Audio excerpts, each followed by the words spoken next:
আমরা দিনের বা রাতের বেশিরভাগ সময় আমাদের এই মোবাইল স্ক্রলিং করতে করতে আমাদের সময় ক্ষেপণ করি বা সময় কাটাই, যার কারণে সোশ্যাল মিডিয়ার নানান প্রকার হয়েছে। বিশেষ করে ইউটিউব, ফেসবুক, টিকটক, ইনস্টাগ্রাম, এছাড়া আরো অনেক সোশ্যাল মিডিয়া বের হয়েছে, যার কারণে আমরা সময় এত বেশি দিতে যাই যে সবগুলো কভার করতে গিয়ে আমাদের সময়ই থাকে না।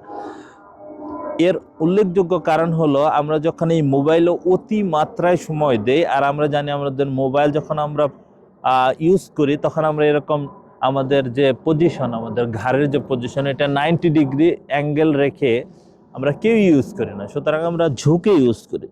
এই ঝুঁকে ইউজ করার কারণে আপনার হতে পারে মাসের পর মাস, দিনের পর দিন, বছরের পর বছর যখন আপনার যায়, আমাদের এই মাসেল, আমাদের ঘাড়ে ছোট ছোট কিছু মাসেল আছে, এই মাসেলগুলো একটা সময় অতিমাত্রায় ইউজ করার পর, ওভার ইউজ করার পর এগুলো ফ্যাটিক হয়ে যায় বা ক্লান্ত হয়ে যায়।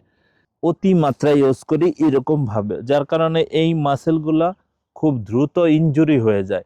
এই মাসেল ইনজুরি হওয়ার কারণে আমাদের যে ঘাড়ের স্ট্রাকচার আছে, এই মাসেল এই স্ট্রাকচারকে সাপোর্ট দিয়ে থাকে। যখন এই মাসেল ক্লান্ত হয়ে যায় বা ইনজুর্ড হয়ে যায়, তখন এই মাসেল ভেদ করে তখন স্ট্রাকচারের মধ্যে এই প্রেশারগুলো গিয়ে পড়ে, বা এই অ্যাবনর্মাল অ্যাঙ্গুলেশনের কারণে এই স্ট্রাকচারের প্রভাব পড়ে। এই স্ট্রাকচার যখন প্রভাবিত হয় তখন আমরা জানি যে আমাদের এই মেরুদণ্ড, এই হাড়ে ছোট ছোট হাড় দ্বারা গঠিত সার্ভাইকাল যে ভার্টিব্রা, এই ভার্টিব্রার মাঝে আমরা জানি ইন্টারভার্টিব্রাল ডিস্ক থাকে। এই ডিস্ক বের হয়ে গিয়ে যখন নার্ভে প্রেসার করে তখন আমাদের নার্ভ ইমপিঞ্জ হয় বা চাপে পড়ে যায়। এই চাপের কারণে আমাদের এই নার্ভ যেদিকে ডিস্ট্রিবিউটেড হয়েছে হাতের দিকে, এই আঙ্গুল পর্যন্ত আমাদের অবশ বা ব্যথা ভাব চলে আসে, যার কারণে আমরা এই সমস্যায় ভুগে থাকি। যখন আমরা এই সমস্যার সম্মুখীন হই তখন আমাদের দ্রুত একজন ফিজিওথেরাপিস্টের কাছে গিয়ে 2 থেকে 3 সপ্তাহ যদি আমরা ফিজিওথেরাপি ট্রিটমেন্ট কন্টিনিউ করতে পারি, তাহলে এই সমস্যা থেকে আমরা পরিত্রাণ পেতে পারি। কিন্তু আমরা যদি অ্যাকিউট পর্যায়ে আমরা অতিক্রম করে যাই, অর্থাৎ যখন আমাদের ব্যথা হয় তখন আমরা সহ্য করে পেইন কিলার খেয়ে এটা দমিয়ে রাখি, এই দমিয়ে রাখার কারণে আমাদের এই সমস্যা আরও বেড়ে যায়, একটা সময় সার্জারি পর্যন্ত হয়ে যেতে পারে। মনে রাখতে হবে আমাদের এই ঘাড়ের যে স্ট্রাকচার, এটি অতি সেন্সিটিভ স্ট্রাকচার। এই অপারেশনের ক্ষেত্রে এটি ভয়ের কারণ আছে, বিশেষ করে সমগ্র বিশ্বে এটি অত্যন্ত সেন্সিটিভ অপারেশন। সুতরাং আপনার এই ঘাড়ের যে সমস্যা, এটি অতি ক্ষুদ্র। যখন আপনি প্রথম দিকে একজন ফিজিওথেরাপিস্টের কাছে গিয়ে এই সমস্যার সমাধান করে ফেলবেন।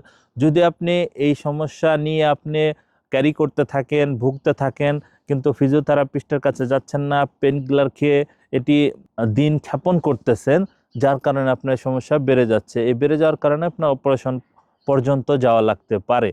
সুতরাং এই বিষয়ে আপনার সচেতনতা বাড়াতে হবে, অ্যাওয়ারনেস বাড়াতে হবে। আপনার যখন এরকম সমস্যা হবে দ্রুত একজন ফিজিওথেরাপিস্টের কাছে যেতে হবে।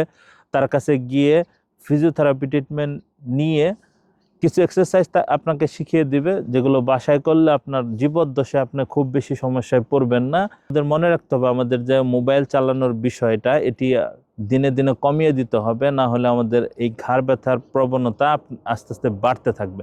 আশা করি এই ভিডিওর মাধ্যমে গুরুত্বপূর্ণ তথ্য পেয়েছেন। এরকম তথ্যবহুল ভিডিও পেতে আমাদের চ্যানেলের সাথে থাকুন। আমাদের চ্যানেলকে লাইক, কমেন্ট, সাবস্ক্রাইব করে সাথে থাকুন। ধন্যবাদ সবাইকে। আসসালামু আলাইকুম।